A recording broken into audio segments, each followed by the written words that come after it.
I thought I would share what I learned from Sharon Eubank, and then we'll probably let you go early today so you can work on your keynotes. Yay, yay. So Sharon Eubank, I always like to tell kind of little inside stories that are top of mind when I go to an event or when I do something, so you can kind of get a little bit more of the inside learning. Okay. Sharon Eubank, I got to pull this up because no, I'm going to put on my readers. That's what I'm going to do because it's so small font. She was a master. Has anyone listened to her and heard her speak? Yeah. So this time she was bold and brave. And she said, you know, this is Lead by Faith conference and it's a big stinking deal. That's when Elder Holland was at last year. Anyway, so she said, I want to do it differently today. She had a paper with her. So I know, amen.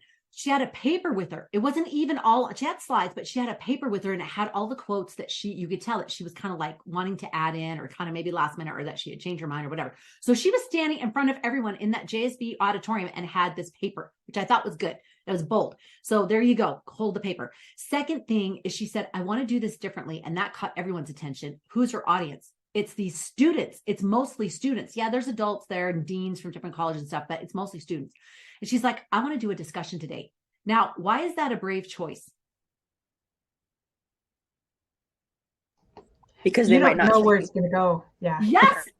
Students. Okay, students. And especially right now in this day and age, right? That's brave. That's brave. You got to know what you are doing. And that's exactly what she did. She set it up and she set it up with stories. She told a few stories and she's a master storyteller, as you know. Set it up with a few stories, very self-deprecating, very much about, I'm really not here to teach you anything. I'm here to have a discussion. And I thought I'd give some springboards so we can get this thinking going about moral and ethical leadership. And then she threw out questions and they had mics. But I talked to Haley afterwards, who was one of the ones running the mics. And she's like, we didn't know she was going to do that. So we're like, okay, mics, we're on. We're like, so there's another thing of she was brave enough to go, we're going to do this. And she must have prepped them in some fashion because they did have the mics, but they didn't know that they were going to be walking them around and things like that. So there was something that she had done. Anyway, she asked a question. The first question she asked is, what is a value? Oh, what did she say? What's basically a unique skill or something, a unique value that you bring to the table, right? Like we would talk fingerprint, a unique value you bring to the table. And then this one gal goes, I have a therapist. So you know that she is asking for things like, I know how to speak, or I know how to whatever. What do you do that has like a unique value, right? She did not miss a beat. She chuckled and she said, tell me what that means to you. And I was like, ah! And then this gal said, because I have this therapist, I can bounce ideas off of her and I can try new things, or I can say, is this seeming like I'm off? Is there anything that you're seeing that seems, off out of the beaten path and blah, blah, blah. So I can run it by someone and I get an idea if this is a good, path for me or not. So I have a unique resource that helps me to be able to avoid potential mistakes and also helps me be ready for the things that are ahead. And Sharon just smoothed that in. The gal didn't say it that smoothly, but that's what Sharon then did, a smooth response. So if you're going to do a discussion, be prepared that as they're talking, you're listening for how you can bridge it to what you wanted to have said and go in the direction that you want it to go. That was not going to go in the direction she wanted to go. And the gal gave this answer, but Sharon pulled those things out of it and made it a smooth response and made it make total sense, where you went, oh yeah, that's a really unique response I wouldn't have considered. She was a master. She also was so gracious. At luncheon, we went to this luncheon at the Sky Room and they asked her if she wanted to take a minute to share something. And so she shared a little something at the beginning, and then she sat down. And then they had two other people that shared a little something and sat down. And then she got up again and she said, I really just felt strongly. I wanted to thank everybody who has made this conference possible. This topic is absolutely essential. And it's not a very blingy topic. It's not very, a lot of people want to put a lot behind it, but you're doing that. So thank you so much. So gracious. She constantly saw people. I went up and right before I should have learned my lesson with Sherry Do, right? But no, I thought of it. I was like, she's going on in about 10 minutes. Do I dare say hello? But she was sitting in the seat. And somebody had already been talking to her. And I thought, maybe I'll just kneel down to say, hey, really quick. So I did. And she remembered me. And she remembered Jen, who has been in this thing. And I gave her a hug. Yeah. And she liked it. Anyway, so I said, and I even took a picture. I said, do you mind if I take a selfie and I can send it to Jen? Do you see what I did there? And so I took the picture. She's like, absolutely. And then we took a picture right there because I knew I was not going to get it after. And guess what? I didn't, because nobody was allowed to. They just scooted her off. She was incredibly gracious. She remembered people. She remembered Jen. When I was talking about Jen, I watched her. She was a master, completely unflustered, completely calm, absolutely open to whoever was coming up. It was wonderful to watch her work that crowd. So I learned that was a master speaker. So good. And then the second thing was take the seat. So when I got there, they have handlers and they're these cute students and they're wonderful. So the student took me and said, here's where the golf cart's going to be, because they had a golf cart for afterwards. And I was like, oh yeah, I could get used to this. And then after the golf cart, they showed me where that was. And then he brought me in and there's no one sitting in the VIP. There's a VIP section in the middle and then one on the other side. And I can see some people already sitting down in there that are like high profile people. And I'm sitting in the middle one. And I'm very obedient. So I was just sitting there instead of do not hug me. It was, ew, can't hug me. That was a good one. So instead of me sitting, I'm looking around and I'm thinking, I'm sitting here like an island and all the good stuff is happening over in that section. So what should I do? Was there a reason why they had me sit here? Because all the signs said VIP, right? And I'm like, is there any ites? There's no manner of ites. We're all VIPs, right? So I picked up my stuff and I see this lady, blonde hair, and I thought she was this one gal because I remembered her for last time. But anyway, so I go over and I see a fellow woman. So look for someone that looks like a safe bet. You know, you say with, like when someone feels like they're in stranger danger, look for a grandma or a mother of children, right? So I looked for a fellow woman and I went over and I said, how do you remember you from last year? She's like, oh, I remember you too. And I sit myself down. I said, oh, is this seat taken? She's like, no. So we sit down and we're chatting. Turns out she's a dean of the Life Sciences College. And we get chatting and she ends up coming to my class. And no deans come to my class. Like it's for the students. And she comes in and stays the whole time, comes up after and says, that was fantastic. I got so much out of that for myself. Who do you think I'm going to be reaching out to when I can get 2 seconds to dang well breathe?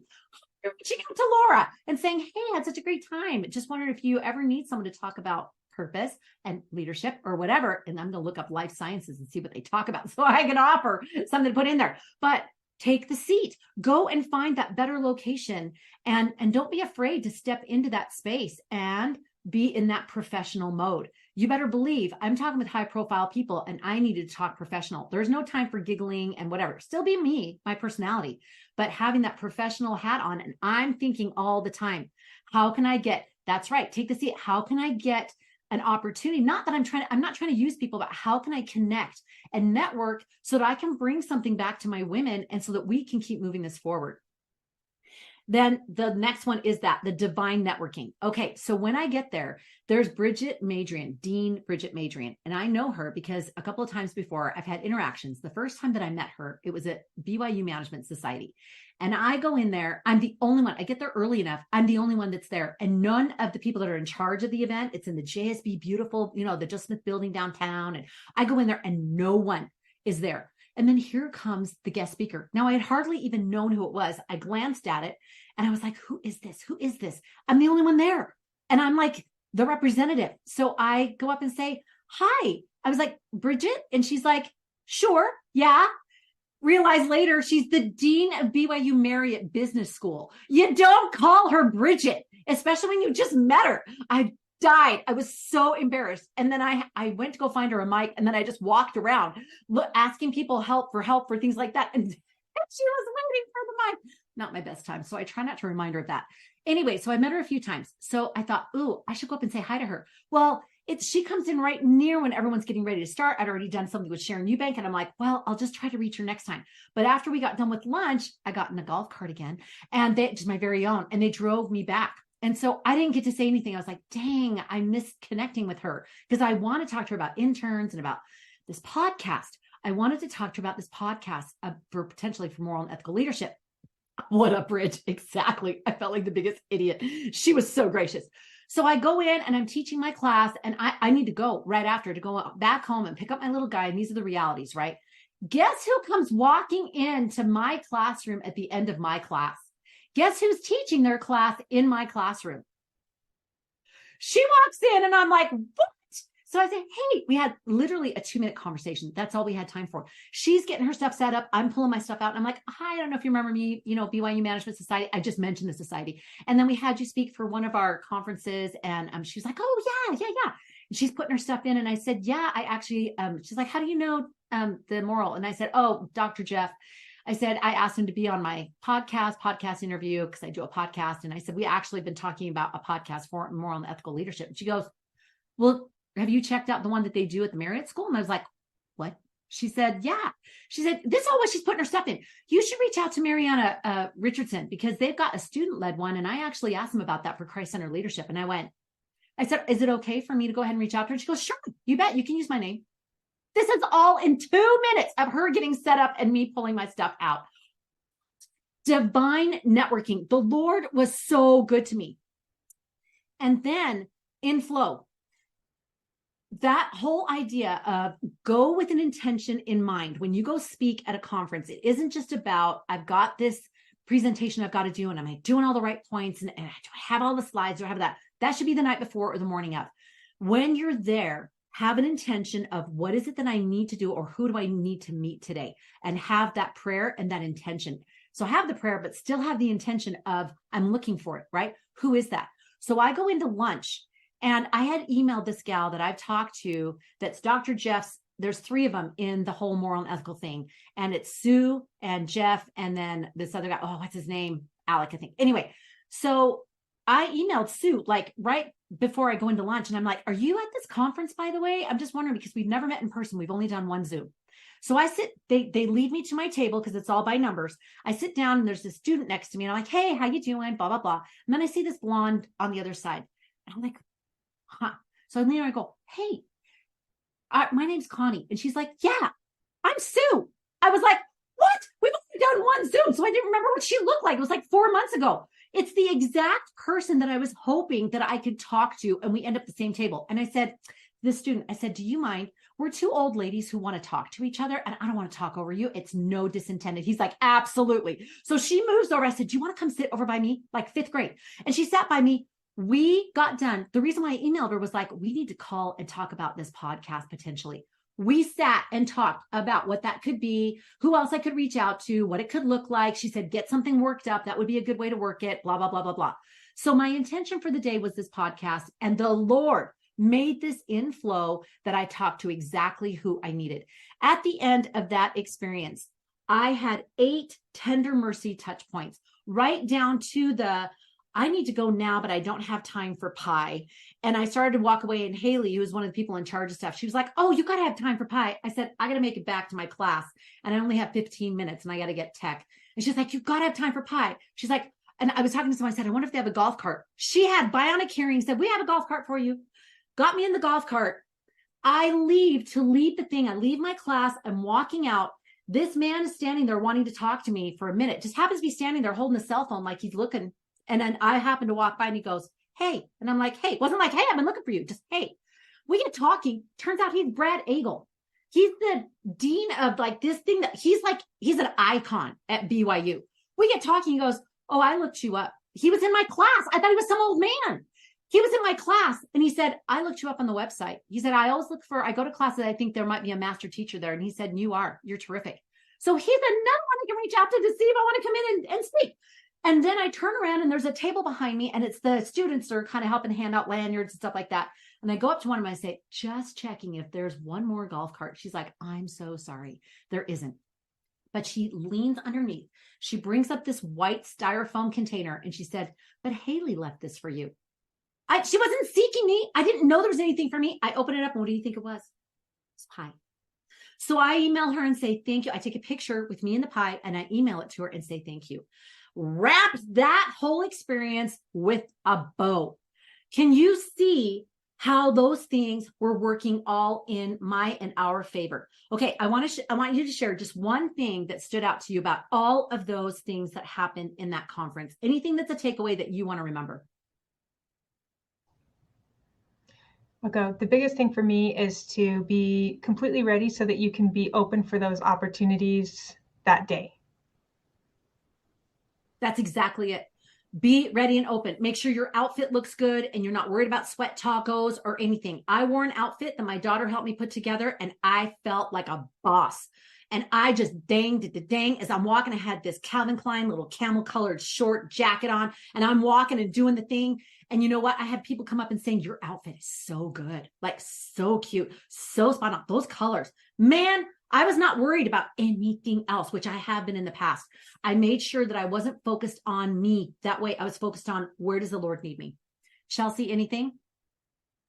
Yeah, something that I love about this is that not one of the things that you mentioned had to do with the actual thing that you spoke about. And I'm sure that you did a lot of really good things there.